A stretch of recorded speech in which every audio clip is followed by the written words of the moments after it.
Hello guys, welcome हमारे YouTube channel as पाठशाला में। ये मेरा परिचय है, आप वीडियो पॉज करके देख सकते हैं। चलिए वीडियो की तरफ बढ़ते नमस्कार दोस्तों, स्वागत है हमारे यूट्यूब चैनल में। एंशिएंट हिस्ट्री के 5वें वीडियो में आपका स्वागत है। इस वीडियो में हम लोग प्रैक्टिस करेंगे मौर्यन काल के सारे क्वेश्चन। तो दोस्तों, जो मौर्यन पीरियड था ये 322 बीसी से लेकर 185 बीसी के बीच में था, यानी करीब करीब 137 साल इनका राज रहा। ठीक है, चलिए स्टार्ट करते हैं। पहला सवाल है, चाणक्य का अन्य नाम क्या था? तो दोस्तों, चाणक्य का अन्य नाम था विष्णुगुप्त। ठीक है, और एक और नाम था जो वो फेमस था, वो था कौटिल्य। ठीक, ये यहाँ लिखा भी है। अगले सवाल पे आते हैं। निम्नलिखित में से किसकी तुलना मैकियावेली के द प्रिंस से की जाती है? तो दोस्तों, कौटिल्य या चाणक्य की एक रचना थी अर्थशास्त्र। ठीक है, इसकी तुलना द प्रिंस से की जाती है, जो मैकियावेली की बहुत फेमस रचना है। ठीक है, ये है राजनीति शास्त्र और कूटनीति पे आधारित है। अगले सवाल पे आते हैं। वह शासक कौन था जिसने सिंहासन पर बैठने के लिए अपने बड़े भाई सुसीम की हत्या कर दी? तो दोस्तों, ये अशोक था। ठीक है, सिंहासन प्राप्त करने के लिए अशोक अपने बड़े भाई सुसीम की हत्या कर दी थी। ठीक है, अगले सवाल पे आते हैं। सम्राट अशोक की वह पत्नी कौन थी जिसने उन पर गहरा प्रभाव डाला? ठीक है, तो उनकी कई रानियां थीं और जो सबसे ज़्यादा प्रभाव जिसने डाला वो थी करुआकी। ठीक है, और ये हमको ये जानकारी कहाँ से मिलती है? जो अशोक के कई सारे शिलालेख यानी रॉक एडिक्ट्स हैं, उसमें से ही हमको जानकारी मिलती है। अगले सवाल पे आते हैं। अशोक ने अपने अधिकांश अभिलेखों में किस भाषा का प्रयोग किया है? तो दोस्तों, भाषा प्राकृत अर्धमगधी प्राकृत हुई है। ठीक है, और लिपि ज़्यादातर थी ब्राह्मी। नॉर्थ इंडिया में ज़्यादातर ब्राह्मी लिपि यानी स्क्रिप्ट का यूज़ हुआ है। अगले सवाल पे आते हैं। विद्रोहियों को कुचलने के लिए अशोक को कहाँ भेजा गया था? तो दोस्तों, उस समय अशोक जब प्रिंस यानी राजकुमार थे तो उनको तक्षशिला भेजा गया था। वहाँ पे विद्रोह हुआ तो उसको शांत करने के लिए। अगले सवाल पे आते हैं। निम्नलिखित में से किस राजा को देवनामप्री कहा जाता है? तो दोस्तों, ये अशोक की उपाधि थी। ठीक है, जितने भी अभिलेख थे ज़्यादातर अभिलेखों में अशोक का डायरेक्ट नाम नहीं यूज हुआ था। उनको देवनामप्री या प्रियदर्शी कहा जाता था। ठीक, ये इंपॉर्टेंट है, कई एग्जाम्स में रिपीट होता है ये सवाल। अगले सवाल पे आते हैं। निम्नलिखित में से प्राचीनतम राजवंश कौन था? तो दोस्तों, मौर्य, गुप्त, कुषाण और कण्व, इनमें सबसे प्राचीन मौर्य राजवंश था। इसकी स्थापना 322 ईसा पूर्व यानी बिफोर क्राइस्ट हुआ था। अगले सवाल पे आते हैं। कौटिल्य या चाणक्य किसका प्रधानमंत्री था? तो ये चंद्रगुप्त मौर्य के प्रधानमंत्री थे, याद रखिएगा। ठीक है, इन्होंने चंद्रगुप्त मौर्य को सिंहासन दिलाने में काफी सहायता की थी। अगले सवाल पे आते हैं। कलिंग विजय के बाद अशोक ने किस धर्म को अपना लिया था? तो दोस्तों, बौद्ध धर्म को अशोक ने अपनाया था। अगले सवाल पे आते हैं। चंद्रगुप्त के शासन विस्तार में किसका मुख्य योगदान योगदान था? हमने ऊपर देखा चाणक्य का मुख्य योगदान था। ठीक, अगले सवाल पे आते हैं। सांची की स्तूप कला किस धर्म से संबंधित है? तो दोस्तों, स्तूप बौद्ध धर्म से संबंधित होता है और इसका निर्माण अशोक ने करवाया था। जो सांची का स्तूप है, इसका निर्माण अशोक ने करवाया था। ठीक है, और ये यूनेस्को की एक वर्ल्ड हेरिटेज साइट है, ये भी याद रखिएगा, सांची स्तूप। ठीक, अगले क्वेश्चन को देखिए। प्राचीन भारत का वह प्रसिद्ध शासक जिसने जीवन के अंतिम दिनों में जैन धर्म अपनाया था? तो दोस्तों, जैन धर्म चंद्रगुप्त मौर्य ने अपनाया था अपने अंतिम काल में। जो भद्रभाऊ थे, ठीक है, उनके साथ ये श्रवण बेलगोल में गए, वहां संन्यास लेके जैन धर्म को अपनाया। अगले सवाल पे आइए। मौर्य समाज की स्थापना किसने की थी? तो ये रिपीटेड क्वेश्चन है, चंद्रगुप्त मौर्य ने किया था। मौर्य समाज में प्रचलित मुद्रा का क्या नाम था? तो दोस्तों, उस समय मुद्रा पौंड हुआ करती थी, इसको पौंड बोला जाता था। ये उस समय की मुख्य मुद्रा थी, करेंसी थी। अगले सवाल को देखिए। निम्न में से कौन मौर्य वंश का शासक नहीं था? ठीक है, तो मौर्य वंश का शासक अजातशत्रु नहीं था। चंद्रगुप्त मौर्य, अशोक, बिंदुसार, ये तीनों मौर्य वंश के शासक थे। और जो अजातशत्रु था, ये हर्यंक वंश का था। ठीक है, जिसकी स्थापना बिंबिसार ने की थी। अगले सवाल को देखिए। निम्नलिखित में से अशोक का उत्तराधिकारी कौन था? दोस्तों, अशोक का उत्तराधिकारी कुणाल, उनके पुत्र कुणाल उनके उत्तराधिकारी माने जाते थे। अगले सवाल पे देखिए। मुद्र राक्षस के लेखक कौन थे? तो मुद्र राक्षस के लेखक विशाखदत्त थे। ठीक है, और इस एक तरीके से प्ले नाटक है जिसमें चंद्रगुप्त मौर्य और चाणक्य की कहानी बताई गई है। अगला सवाल को देखिए। विशाखदत्त के नाटक मुद्र राक्षस की विषय वस्तु क्या है, यानी थीम क्या है? ठीक है, तो थीम चंद्रगुप्त मौर्य और चाणक्य की सफलता है। कैसे चंद्रगुप्त मौर्य मौर्य वंश के संस्थापक बने, ये पूरी प्ले के द्वारा उन्होंने समझाया विशाखदत्त ने। अगला सवाल है। मालवा, गुजरात और महाराष्ट्र किस शासक की पहली विजय थी? तो ये चंद्रगुप्त मौर्य की पहली विजय थी। अहिंसा, उपवास और करुणा के सिद्धांत पर आधारित शासन किसने स्थापित किया? तो नॉन वायलेंस और कंपैशन के आधार पे अशोक ने किया था। कलिंग युद्ध से अशोक इतना प्रभावित हो गया कि उसने युद्ध छोड़ के धम्म नीति अपनाया। और धम्म नीति क्या कहती थी कि अहिंसा और करुणा का प्रचार किया जाए। अगले सवाल को देखिए, निम्नलिखित में से कौन मौर्य प्रशासन का अधिकारी नहीं था, not an official of Mauryan administration. तो इसमें कर्ता यानी सॉरी लिपिक, ठीक है, लिपिक कोई अधिकारी नहीं था उस समय, लिपिक लेखक, सामान्य लेखक था, कोई प्रशासनिक पद नहीं था। बाकी जो नीचे ऑप्शन दंडपाल दिए हैं, सिंधार और कर्ता, ये तीनों एक प्रशासनिक पद थे। अगला सवाल देखिए, अर्थशास्त्र के लेखक समकालीन था तो चंद्रगुप्त मौर्य, क्योंकि अर्थशास्त्र के लेखक थे कौटिल्य, और वो किसके समकालीन नहीं, कंटेम्प्रेरी थे, तो वो चंद्रगुप्त मौर्य के थे। अगले सवाल को देखिए, नंद वंश के पतन के बाद मगध पर किसने शासन किया। तो नंद वंश के बाद मौर्य वंश का स्थापना हुई। नेक्स्ट क्वेश्चन को देखिए, मौर्य काल में शिक्षा का सबसे प्रसिद्ध केंद्र कौन सा था। तो मौर्य काल के समय ये तक्षशिला था। ठीक। अगले सवाल को देखिए, मेगास्थनीज की पुस्तक का क्या नाम था। तो दोस्तों मेगास्थनीज एक ग्रीक एम्बेसडर था जो भारत में बस गया था, और उसने किताब लिखी थी इंडिका। इससे भारत के उस समय काफ़ी जो पॉलिटिकल स्ट्रक्चर क्या था, इकोनॉमिक स्ट्रक्चर क्या था, उससे काफ़ी जानकारी हमको मिलती है। किस किस ग्रंथ में चंद्रगुप्त मौर्य का विस्तृत वर्णन मिला है। तो चंद्रगुप्त मौर्य और चाणक्य का जो विस्तृत वर्णन, ये विशाख दत्त के मुद्र राक्षस नामक प्ले से मिला है हमको। ठीक है, ऊपर हमने देखा था। नेक्स्ट क्वेश्चन देखिए, वह स्रोत जिसमें पाटलिपुत्र के प्रशासन का वर्णन मिलता है, यानी एडमिनिस्ट्रेशन ऑफ पाटलिपुत्र का किस किताब से हमको जानकारी मिलती है। तो ये मेगास्थनीज की बुक इंडिका से मिलता है। ठीक है, उसमें पाटलिपुत्र के प्रशासन का विवरण मिलता है। नेक्स्ट क्वेश्चन देखिए, अशोक के शिलालेखों में प्रयुक्त भाषा क्या थी। तो अर्धमगधी प्राकृत थी। ठीक है, और लिपि पूछेगा तो लिपि नॉर्थ इंडिया में ब्राह्मी थी और साउथ इंडिया में खरोष्टी थी। ठीक है, कहीं कहीं पे इधर गांधार और अफगानिस्तान के पास अरामिक स्क्रिप्ट भी यूज हुई है। ठीक है, ब्राह्मी स्क्रिप्ट आज की जैसे हम लेफ्ट टू राइट लिखते हैं वैसी होती है, Kharosthi script right to left होती थी। ठीक है, अगले क्वेश्चन को देखिए, निम्नलिखित में से किस मौर्य राजा ने दक्कन पर विजय प्राप्त की। ठीक है, तो ये बिंदुसार थे। बिंदुसार ने दक्षिण भारत के कई क्षेत्रों को अपने अधीन किया। नेक्स्ट क्वेश्चन देखिए, मेगास्थनीज ने भारतीय समाज को कितनी श्रेणियों में विभाजित बताया था। तो उस टाइम के हिसाब से भारत समाज 7 श्रेणियों में बटा हुआ था। ठीक है, अगले सवाल को देखिए, कौटिल्य के अर्थशास्त्र में किस पहलू पर प्रकाश डाला गया है। तो दोस्तों ये पॉलिटिकल लाइफ पे ज़्यादा रोशनी डालती है। ठीक है, राजनीति और प्रशासन पे ज़्यादा आधारित है। अगले सवाल पे देखिए, निम्नलिखित में से कौन सा क्षेत्र अशोक के साम्राज्य में नहीं था, not a part of Ashoka empire. Afghanistan था, बिहार था, कलिंग था, श्रीलंका, श्रीलंका नहीं था। ठीक है, श्रीलंका अशोक के साम्राज्य का हिस्सा नहीं था। वहां पे बौद्ध धर्म का प्रचार अशोक ने कराया था। और कैसे कराया था, अपने लड़के महेंद्र और अपनी पुत्री संघमित्रा को वहां पे भेजा था बौद्ध धर्म का प्रचार करने के लिए। ठीक है, अगले सवाल पे देख आते हैं, पाटलिपुत्र को राजधानी किसने बनाया था। तो चंद्रगुप्त मौर्य ने राजधानी बनाया था पाटलिपुत्र, यानी आज का जो पटना है। पाटलिपुत्र में स्थित चंद्रगुप्त का मुख्य महल मुख्यतः किससे बना था। तो दोस्तों ये लकड़ी का महल था, वुडन महल था। ठीक है, अगले सवाल को देखिए, बराबर की गुफाओं का उपयोग किस संप्रदाय ने किया था। तो दोस्तों बराबर ये बिहार में गुफाएं हैं, उसको अजीवक जो सेक्ट संप्रदाय था, ठीक है, वो इस गुफाओं को यूज करता था। नेक्स्ट क्वेश्चन देखिए, किस अभिलेख से पता चलता है कि चंद्रगुप्त का प्रभाव पंजाब तक था। तो जो रुद्रदामन का जूनागढ़ अभिलेख यानी जूनागढ़ इंक्रिप्शन है, वहां से पता चलता है कि मौर्य एडमिनिस्ट्रेशन पंजाब तक फैला हुआ था। अगले सवाल पे आइए, अशोक के स्तंभों में स्वयं को क्या कहा गया है। तो दोस्तों अशोक को नाम कहीं भी अशोक नहीं यूज हुआ है, देव नाम प्रिय, ज्यादातर शिलालेख में यही नाम यूज हुआ है। ठीक है, देव नाम प्रिय, प्रियदर्शी। आइए इसको मिलाना है। चंद्रगुप्त का नाम ग्रीक टेक्स्ट में सेल्यूकस था। ठीक है, बिंदुसार एंटिकोस अशोक को देवनामप्रिय कहते थे और चाणक्य को विष्णुगुप्त कहते थे। ठीक, ये देखिए, किस समाज को किसने भारत किस साम्राज्य की स्थापना किसने की है। प्रथम भारतीय साम्राज्य की स्थापना किसने की थी। तो ये चंद्रगुप्त मौर्य थे। ठीक है, पहला विशाल साम्राज्य इन्होंने ही मौर्यन एम्पायर खड़ा किया था। उत्तरांचल या उत्तराखंड में अशोक की एक शिलालेख कहाँ स्थित है। तो दोस्तों देवप्रयाग नहीं, कलसी।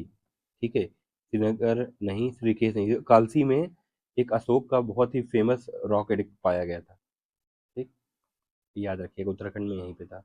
आइए जो अशोक के फेमस इंस्क्रिप्शंस हैं उनको देख लेते हैं। अभी हमने ऊपर देखा कालसी, ये कहाँ है, ये याद रखिए उत्तराखंड में है। अगला गिरनार, गिरनार कहाँ था, गुजरात में। ठीक है, ये भी एक मेजर रॉक एडिक्ट था। और बाद में इसी रॉक एडिक्ट पे एक राजा हुए थे रुद्रदामन, उन्होंने भी अपना अभिलेख करवाया था। ठीक है, अगला इंस्क्रिप्शन है शाहबाज गढ़ी, ये आज के पाकिस्तान में, ये भी एक मेजर रॉक एडिक्ट था। अच्छा, यहाँ पे स्क्रिप्ट खरोष्टी पाई गई थी। ठीक। अगला आता है मानसेरा, ये भी आज के पाकिस्तान में है। ये भी मेजर रॉक एडिक्ट था, यहाँ की स्क्रिप्ट खरोष्टी थी। ठीक। ज़्यादातर जगहों की जो इंडिया में आज के हैं वो ब्राह्मी थी, पर जो पाकिस्तान साइड के तो वहाँ खरोष्टी थी। धौली, धौली कहाँ है? उड़ीसा में है। ठीक है। ये भी एक सेपरेट रॉक एडिक्ट था। अच्छा, कलिंगा युद्ध से संबंधित जो जानकारी मिलती है हमको ये धौली इंस्क्रिप्शन से मिलती है। फिर आता है जौगड़, ये उड़ीसा में था। इसमें कलिंगा में जो एडमिनिस्ट्रेशन प्रशासन था उसकी जानकारी मिलती है। अगला आता है मस्की, ये कर्नाटक में है। ठीक है। ये माइनर रॉकेटिक था, मतलब बहुत बड़ा रॉकेटिक नहीं, छोटा रॉकेटिक था। अच्छा, यहाँ पे पहली बार वर्ड अशोक यूज हुआ है, मस्की इंस्क्रिप्शन इन कर्नाटका। ये बहुत इंपॉर्टेंट है, एग्जाम में बहुत बार पूछता है। ठीक है, कि पहली बार अशोक नाम कहाँ यूज हुआ है, तो ये मास्की कर्नाटका में है। सारनाथ, सारनाथ में एक पिलर इंस्क्रिप्शन है, यानी एक स्तंभ लेख मिला है। और यहाँ से क्या मिला था? जो भारतीय चिन्ह है, ठीक है, नेशनल एम्बलम है, वो यहीं से लिया गया था, सारनाथ के लायन कैपिटल से। ठीक। और आता है लौरिया नंदनगढ़, ये बिहार से मिला है। और यहाँ पे भी अशोक का जो एम्बलम है, अशोक स्तंभ पाया गया था। और लास्ट है बराबर की पहाड़ियाँ, बराबर हिल्स, वहाँ पे बराबर की गुफाएं भी हैं। ठीक है, यहाँ पे गुफाओं पे इंस्क्रिप्शन हुआ है। और ये अशोक ने डोनेट किया था आजीविक संप्रदाय को। अगला सवाल देखिए, सांची स्तूप किसने बनवाया था? तो ये अशोक ने बनवाया था। ठीक। अशोक के शिलालेखों को पढ़ने वाला पहला अंग्रेज कौन था? अच्छा, English, who are the first Englishman to decipher the Ashokan inscription? तो ये जेम्स प्रिंसेप थे। इन्होंने सबसे पहले 1837 में ब्राह्मी लिपि, जो ब्राह्मी स्क्रिप्ट था, उसको डिसाइफर किया था। ठीक है। अगले सवाल पे आते हैं, कलिंग युद्ध का वर्णन अशोक के किस शिलालेख में मिलता है? तो जो शिलालेख नंबर 13 है, ठीक है, इसमें कलिंग युद्ध और जो पश्चाताप हुआ अशोक को, इसका वर्णन है। ठीक है। और कलिंग जो रॉक डिक 13 कहाँ कहाँ मिले हैं? कलसी, गिरनार, शाहबाजगढ़ी, मानसेरा, धौली, जौगढ़, ये हर जगह ये पाए गए थे। ठीक है। अच्छा, ये जो रॉक डिक 1 2 3 ये सब नंबरिंग होती है, ये हिस्टोरियंस ने की है, अशोका ने नहीं उस समय कोई ऐसा नंबरिंग किया था। और इसमें क्या होता है कि थीम वाइज नंबरिंग की जाती है। ठीक है। अब जैसे 13 नंबर है, ये कलिंग का युद्ध से रिलेटेड है, तो इसकी नंबरिंग 13 में कर दी गई है, और जहाँ जहाँ पाया गया है वही जगह है। अगले सवाल पे आते हैं, यूनानी राजदूत मेगास्थनीज भारत में किसके दरबार में आया था? ये चंद्रगुप्त मौर्य के दरबार में आया था। अगला सवाल देखिए, चंद्रगुप्त मौर्य ने सेल्यूकस को कब पराजित पराजित किया था? तो ये 305 बीसी में। ठीक है, सेल्यूकस को हराया था। ठीक। अगले सवाल को देखिए, निम्नलिखित में से कौन सा राजा प्राय जनता के संपर्क में रहता था? तो अशोक। ठीक है, अशोक ने धम्म नीति अपनाने के बाद हमेशा जनता से संपर्क रखा है। नेक्स्ट क्वेश्चन देखिए, 261 बीसी में कलिंग को जीतने के बाद अशोक ने क्या किया? कलिंग को जीतने के बाद अशोक को काफी पश्चाताप हुआ, जब काफी लोग मारे गए, तो अशोक ने अहिंसा और बौद्ध धर्म अपनाया, धम्म नीति। ठीक है, धम्म पॉलिसी उसने लाया, नॉन वायलेंस। नेक्स्ट क्वेश्चन देखिए, अशोक के अधिकांश अभिलेख किस लिपि में है? तो ब्राह्मी लिपि में, हमने देखा था। नेक्स्ट क्वेश्चन देखिए, किस ग्रंथ में चंद्रगुप्त मौर्य के लिए वृषल शब्द का प्रयोग हुआ है? तो ये जैन टेक्स्ट में ज्यादातर चंद्रगुप्त मौर्य को वृषल बोला गया है। ठीक। अगला क्वेश्चन देखिए, ये मौर्य नरेशों के बारे में सही कथन, मतलब करेक्ट स्टेटमेंट देखना है। पहला स्टेटमेंट है, संस्कृति, कला और साहित्य का विकास हुआ मौर्य टाइम में। बिल्कुल। सोने के सिक्के नहीं, मौर्यन काल में सोने के सिक्के नहीं पाए गए थे। प्रांतों का विभाजन, बिल्कुल, जैसे आज के टाइम में स्टेट्स वगैरह होते हैं, डिवीजन होता है, वैसे उन्होंने भी कई प्रांतों में बांट रखा था। वो विशाल साम्राज्य, बिल्कुल, मौर्यन समाज बहुत विशाल था। तो ये पहला, तीसरा और चौथा सही है। नेक्स्ट क्वेश्चन देखिए, असर्सन और रीजन है। असर्सन क्या? अशोक द्वारा कलिंग विजय से संबंधित कथन और करण। अशोक ने कलिंग को मौर्य साम्राज्य में मिला लिया। ठीक, सही था। रीजन क्या था? कलिंग समुद्री व्यापार मार्गों पर नियंत्रण रखता था, ये भी सही था। तो यानी असर्सन सही है और रीजन एक्सप्लेन कर रहा है उसको। अगले क्वेश्चन को देखिए, अशोक के कौन से शिलालेख संगम राज्यों का उल्लेख करते हैं? तो जो 2 और 13 नंबर का रॉक एडिक्ट है, उसमें जितने भी दक्षिण राज्य हैं उस समय के, सबका मेंशन होता है। अगले सवाल पे देखिए, अशोक के अनुसार धर्म का मुख्य उद्देश्य क्या था? तो धर्म का मुख्य उपदेश नैतिक आचरण, ठीक है, मॉरल डिसिप्लिन था। नेक्स्ट क्वेश्चन को देखिए, अशोक का व्यक्तिगत नाम किस अभिलेख में मिलता है? हमने देखा था, अशोक का व्यक्तिगत नाम मास्की, जो कर्नाटक में है, पहली बार वहां पे अशोक नाम यूज हुआ था। अगले सवाल को देखिए, निम्नलिखित में से कौन सा कथन अशोक के स्तंभों के बारे में गलत है? दे है मौर्यन पॉलिस, उनमें मौर्यन पॉलिस है। ठीक, बिल्कुल सही। ये मोनोलिथिक, यानी एक एक ही पत्थर से बने हुए था, खंड थे, बिल्कुल सही। स्तंभों के शीर्ष मूर्तियां जुड़ी हुई थी, ये भी सही है। और they are part of architectural structure, नहीं, मतलब वो किसी महल वगैरह के पार्ट नहीं थे, वो इंडिपेंडेंट खड़े हुए थे। अगले सवाल को देखिए, श्रीनगर की स्थापना किस मौर्य शासक ने की थी? तो जो कश्मीर का श्रीनगर है उसकी स्थापना अशोक ने की थी। ठीक है, मानी जाती है कि अशोक ने की थी। अगले सवाल को देखिए, प्रांत और राजधानी को मिलाना है। तो अशोक के समय 4 प्रांत थे। पहला था उत्तर पथ, इसकी राजधानी थी तक्षशिला। दूसरा था दक्षिण पथ, इसकी राजधानी थी स्वर्णगिरी। तीसरा था अवंती राष्ट्र, इसकी राजधानी थी उज्जैन। और लास्ट में था प्राची, इसकी राजधानी थी पाटलिपुत्र। ठीक है। अगले सवाल को देखिए, किस ग्रंथ में शूद्रों के लिए आर्य शब्द का प्रयोग किया गया था? तो ये अर्थशास्त्र में कौटिल्य ने किया था। ठीक है। नेक्स्ट सवाल को देखिए, अशोक ने अपने शासन के चौथे वर्ष में किससे प्रभावित होकर दीक्षा ली? तो ये निग्रोध। ठीक है। एक बौद्ध भिक्षु थे निग्रोध, उनसे प्रभावित होकर अशोक ने बौद्ध धर्म अपनाया था। अगले सवाल को देखिए, किस ग्रीक राइटर ने पाटलिपुत्रा को पालीबोथ बोला था? तो मेगास्थनीज था। ठीक है। अगले सवाल पे आइए, मौर्य काल में युक्त किसे कहा जाता था? तो जो उस समय के रेवेन्यू ऑफिसर होते थे उनको युक्त कहा जाता था। ठीक है। अगले सवाल में आइए, मौर्य काल में गुप्तचरों को क्या कहा जाता था? उनको गृहचर कहा जाता था। ठीक है। जासूसों को गृहचर कहा जाता था। अगले सवाल पे आइए, किस श्रीलंकाई शासक ने अशोक के आदर्शों को अपनाया था? तो ये थे देवनामपी तिस। इन्होंने अशोक का नाम भी कॉपी कर लिया, देवनामपी के आगे तिस लगा के। ठीक है। और अशोक के पुत्र महेंद्र ने श्रीलंका में बौद्ध धर्म का प्रचार किया था। अगले सवाल पे ये, किस जैन ग्रंथ में चंद्रगुप्त मौर्य के जैन धर्म अपनाने का उल्लेख है? तो ये परिशिष्ट पर्व नामक किताब है हेमचंद्र की। ठीक है। इसमें ये वर्णन है। अगले सवाल को देखिए, मौर्य काल का राजकोषीय वर्ष कब शुरू होता था? तो ये चैत्र में शुरू होता था। ठीक है।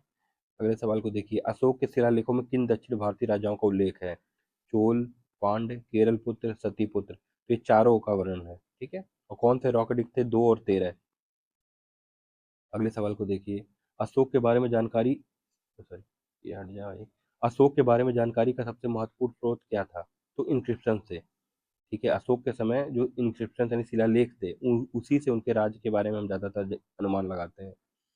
अगले सवाल को देखिए, अशोक के काल में दक्षिण भारत में कौन सी लिपि प्रचलित थी? तो दोस्तों ब्राह्मी। ठीक है। खरोष्ठी कहाँ प्रचलित थी? जो आज के पाकिस्तान और अफगानिस्तान साइड है वहां पे। नेक्स्ट क्वेश्चन को देखिए, अशोक के अभिलेख भारत के अलावा किस देश में भी पाए गए हैं? तो ये अफगानिस्तान में पाए गए हैं। ठीक। नेक्स्ट क्वेश्चन देखिए, मौर्य समाज का अंतिम शासक कौन था? तो बृहद्रथ था। ठीक है। इसकी हत्या पुष्यमित्र संघ ने की थी, पुष्यमित्र शुंग ने की थी, और शुंग डायनेस्टी की नींव रखी थी। ठीक है।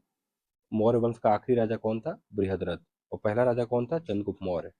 ठीक है। तो ये भी डायनेस्टीज का फर्स्ट और लास्ट रूलर हमेशा आपको याद रखना होता है। ये मैं यहाँ लिख देता हूँ, हद रथ। नेक्स्ट क्वेश्चन को देखिए, मौर्य वंश का अंत किसने किया था? तो मैंने बताया ना, पुष्यमित्र शुंग। ठीक है। और वो आखिरी मौर्य राजा बृहद्रथ का सेनापति था, उसने उनकी हत्या करके शुंग राजवंश की नींव रखी। अगले सवाल को देखिए, अशोक के अभिलेखों को पढ़ने के लिए कौन सी लिपि का ज्ञान आवश्यक है? ब्राह्मी लिपि। और ब्राह्मी लिपि को डिस्कवर किसने किया था? अशोक, ये जेम्स प्रिंसअप ने। नेक्स्ट क्वेश्चन को देखिए, मौर्य काल की सबसे प्रसिद्ध कला शैली कौन सी है? तो जो मौर्यन स्ट्रक्चर थे, जो रॉक एडिक्ट पिलर, इस पे जो शाइनिंग ग्लॉसी स्ट्रक्चर था, पॉलिश था, वो बहुत ही फेमस था। मतलब मूर्तियां बहुत चमकती थी मॉडर्न टाइम में। नेक्स्ट क्वेश्चन को देखिए, अशोक के सिंह स्तंभ यानी लायन कैपिटल को भारत का नेशनल एम्बलम कब बनाया गया? तो ये 26 जनवरी 1950 को किया गया। ये भी इंपॉर्टेंट है, याद रखिए। नेक्स्ट क्वेश्चन को देखिए, सारनाथ का लायन कैपिटल किसका प्रतीक है? तो ये पावर का प्रतीक है, करेज का प्रतीक है, और गौरव और अधिकार का प्रतीक है। ठीक है। नेक्स्ट क्वेश्चन को देखिए, मौर्य प्रशासन में अमात्य किसको कहते थे? ठीक है। तो जैसे आज के मिनिस्टर्स होते हैं कैबिनेट मिनिस्टर्स, वैसे ही उस समय के जो कैबिनेट मिनिस्टर थे वो अमात्य उनको बोला जाता था। ठीक। नेक्स्ट क्वेश्चन को देखिए, अर्थशास्त्र में कर प्रणाली का मुख्य उद्देश्य क्या है? ठीक है। तो टैक्सेशन का मुख्य उद्देश्य राज्य यानी स्टेट की इनकम होती है। ठीक है। अगले सवाल को देखिए, मौर्य काल में ग्राम प्रशासन का प्रमुख हेड कौन था? तो उसको ग्रामिक बोलते थे। अमात्य कौन था? अमात्य तो मिनिस्टर था। ठीक है। दंडपाल कौन था? जो आज के पुलिस होते हैं ना, वैसे उनको दंडपाल बोलते थे। सेनापति तो जो कमांडर इन चीफ है वो। नेक्स्ट क्वेश्चन को देखिए, मौर्य समाज का सबसे बड़ा विस्तार किस शासक के समय हुआ है? तो अशोक। सबसे ज्यादा मौर्य समाज को अगर किसी ने विस्तार दिया है तो वो अशोक ने दिया है। नेक्स्ट क्वेश्चन देखिए, मौर्य समाज की राजधानी क्या थी मौर्य साम्राज्य की? तो ये पाटलिपुत्रा थी। ठीक है। आज का पटना है। नेक्स्ट क्वेश्चन को देखिए, अशोक के धर्म का मुख्य उद्देश्य क्या था? तो बौद्ध धर्म का प्रचार, सामाजिक नैतिकता, और धार्मिक सहिष्णुता यानी टॉलरेंस भी, ये तीनों चीज उसका मुख्य उपदेश था। अगले क्वेश्चन को देखिए, मौर्य काल में सेना के प्रमुख को क्या कहा जाता था? तो दोस्तों सेनापति, ऊपर हमने देखा है। नेक्स्ट क्वेश्चन को देखिए, मौर्य साम्राज्य में जासूसी व्यवस्था का वर्णन किस ग्रंथ में मिलता है? तो अर्थशास्त्र में मिलता है। नेक्स्ट क्वेश्चन को देखिए, अशोक के पुत्र का नाम क्या था जिसने श्रीलंका में बौद्ध धर्म फैलाया? तो दोस्तों ये महेंद्र था। और अगला सवाल क्या है, अशोक की पुत्री का क्या नाम था? तो संघमित्रा। और इन्होंने भी श्रीलंका में बौद्ध धर्म का प्रचार किया है। नेक्स्ट क्वेश्चन देखिए, अशोक के शिलालेखों में प्रयुक्त शब्द धम्म का अर्थ क्या है? तो धम्म का अर्थ धर्म भी है, नैतिक आचरण और सदाचार, उपयुक्त सभी, मतलब ऑल ऑफ द अबव है। अगले क्वेश्चन को देखिए, अशोक का उपनाम क्या था? ए प्रियदर्शी, बी देवनामप्रिय, सी चक्रवर्ती और डी ए और बी। तो ए और बी दोनों, प्रियदर्शी और देवनामप्रिय, ये दोनों अशोक के निकनेम थे। अगले क्वेश्चन को देखिए, मौर्य काल का प्रमुख स्रोत क्या था? अर्थशास्त्र, बिल्कुल अर्थशास्त्र से मौर्य इतिहास का पता चलता है। मेगास्थनीज की इंडिका, अच्छा इससे भी पता चलता है। अशोक के अभिलेख, इससे भी। तो ये हो जाएगा ऑल ऑफ द अबव। इन सभी स्रोतों से मौर्य काल की जानकारी मिलती है। नेक्स्ट क्वेश्चन को देखिए, अशोक के किस शिलालेख में धार्मिक सहिष्णुता यानी रिलीजियस टॉलरेंस का पता चलता है? Rock Dick 12। अगले सवाल को देखिए, मौर्य समाज का काल क्या था? पीरियड, टाइम पीरियड क्या था? ऊपर हमने देखा 322 से लेके 185 BC तक। तो दोस्तों ये 91 सवाल समाप्त हुए, और हमसे नेक्स्ट वीडियो के लिए चैनल में जुड़े रहे। बहुत बहुत धन्यवाद।